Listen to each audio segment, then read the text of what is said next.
বিএনপির ভারপ্রাপ্ত চেয়ারম্যান তারেক রহমানের পক্ষে এবং চট্টগ্রাম ৮ আসনের সংসদ সদস্য আলহাজ এরশাদুল্লাহর নির্দেশনায় বায়েজিদ থানা বিএনপির সাবেক সাধারণ সম্পাদক আব্দুল কাদের জসিমের ব্যবস্থাপনায় অসহায় ফানিবন্দী মানুষের মাঝে ত্রাণ সহায়তা ও রান্নাগড়াহানা বিতরণ করা হয়।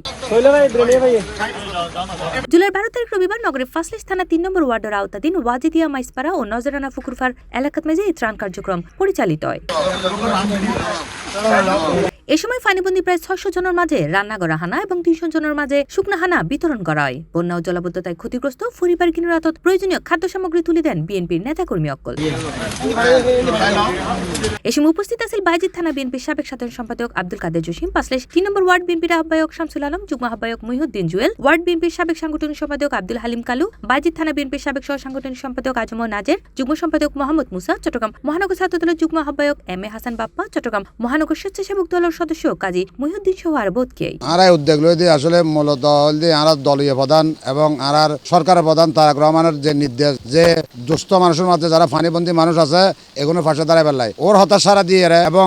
যে লোকাল যে এমপি আছে আলহাজ এরশাদুল্লাহ ওর নির্দেশনা এবং নেতা ব্যারিস্টার মীর হেলাল আছে ওর নির্দেশনায় নিজের ব্যক্তিগত পক্ষতুন সাহায্যে যারা গরিব মানুষ আছে যারা মনে করো ফানিবন্দী গিয়ে যারা মনে করো একদম বাসাতুন বাইরে নেবারে যারা সুলতিক নজলের এগুলোর সাধ্য মতো চেষ্টা করে দি শুকনা হাবার এবং রান্না করা হাবার দিয়ে হেল্প করে পেলাই। এখন তো আশা করছিলাম যে যারা বিত্তমান আছে আশেপাশে যেন কি তারাও এই সাহায্য গান যারা বিপদ আছে তারা হাত বাড়াইয়ে দেয়। বাংলাদেশ জাতীয়তাবাদী দল পক্ষতুন বিশেষ করে রাষ্ট্রপ্রধান জনাব তারেক রহমানের পক্ষতুন আজ যে দুস্থ মানুষের সবাই তার দলের অঙ্গ সংগঠনের প্রত্যেক নেতা কর্মীর কাজে যে দুস্থ মানুষের পাশে দাঁড়াইয়ে বন্য কবলিত মানুষের পাশে দাঁড়াইয়ে আজ হাতে দেখিয়ে খুব ভালো লাগে। ত্রাণ বিতরণ হালে নেতৃবৃন্দ অকল হয় দুর্যোগের এই সময় অসহায় মানুষের পাশে থিয়ানো মানবিক দায়িত্ব। পাশাপাশি তারা ওয়াজিদিয়া মাইসপাড়া ও আশেপাশের এলাকার দীর্ঘদিন জলাবদ্ধতা সমস্যার স্থায়ী সমাধানে কার্যকর উদ্যোগ গ্রহণের লাই সংশ্লিষ্ট কর্তৃপক্ষের প্রতি আহ্বান জানায়। আর বাড়িত মাইসপাড়া নজরাফুর ফার এবং শহীদুল্লাহ ফারা পর্যন্ত প্রচুর পানি প্রচুর পানি মাইতে এবং আর কি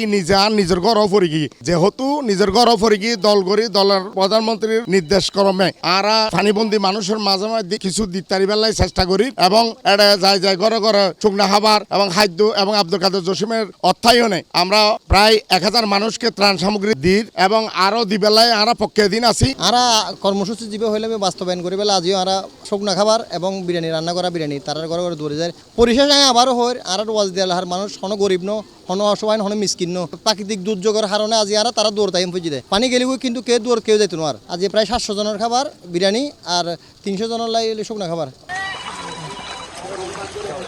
সি প্লাস টিভি, চট্টগ্রাম।